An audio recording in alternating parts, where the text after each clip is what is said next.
This is a quick overview of how we extract data from FutureFleet and load it into MEX.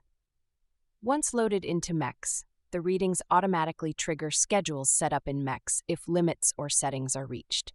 You do not have to understand the scheduling process in MEX. It is handled automatically. FutureFleet not only acts as a location device, it can track hours run or kilometers driven by asset. We currently only have 30 assets, where the GPS is tracking hours or kilometers correctly. We are working through the rest of the assets to get them all working. Click on the Export to CSV, and a spreadsheet of all assets and all readings is created. Open the downloaded spreadsheet, and you notice every asset and all the information for each asset has been downloaded. You will not bother looking at this when we convert it. This is just for your information. Every asset has engine hours and odometer readings. This is what we will extract for the valid assets.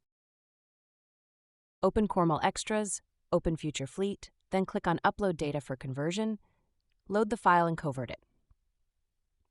A new spreadsheet is downloaded with the data we need for inputting auto input to MEX. It does not show getting the file for upload, but it will when you actually do it. Click on the Upload and Process button, and the new file is created and downloaded. We have extracted the data we require from the FutureFleet spreadsheet and placed it in a spreadsheet that is formatted correctly for direct upload into MEX. We will have a quick look at how we determine what data to extract from the FutureFleet spreadsheet. Open up Cormol Extras and click on FutureFleet, then Frequency Types. These frequency types must be identical to the frequency types in MEX. We currently only have kilometers and hours run. Click on Add Assets. This is where we select assets to extract information from the FutureFleet spreadsheet. One thing to note is I have added the word use to the end of the asset. This is so I know what assets are currently working in FutureFleet. Asset names must be identical in FutureFleet, in this table, and in MEX. This is a snap of the spreadsheet downloaded from FutureFleet. Notice the asset names ending in the word use. These are assets that are working correctly in FutureFleet. The word use will be removed later.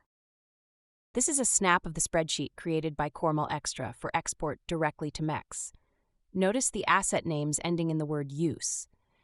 It has looked through the FutureFleet spreadsheet and gotten the details required for each asset selected.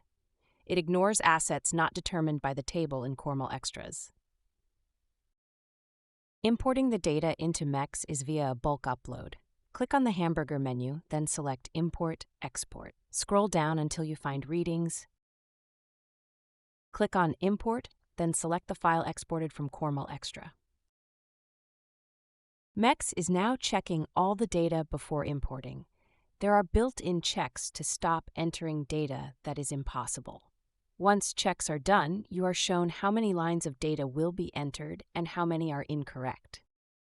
MEX has checked the data from the spreadsheet against current readings in MEX and has found 3 records that will not be imported out of the 25 from the converted spreadsheet.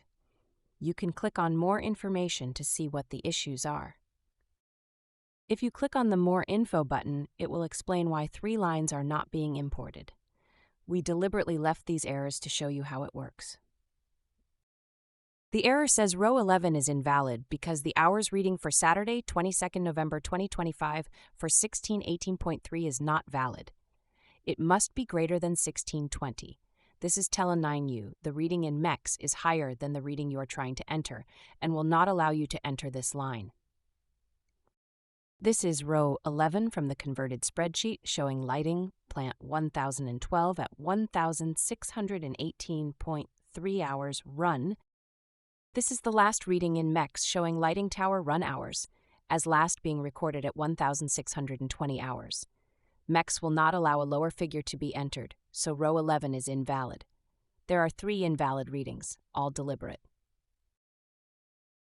You can now import or cancel the import. Click on Import All Valid Records. 22 records will be uploaded to MEX.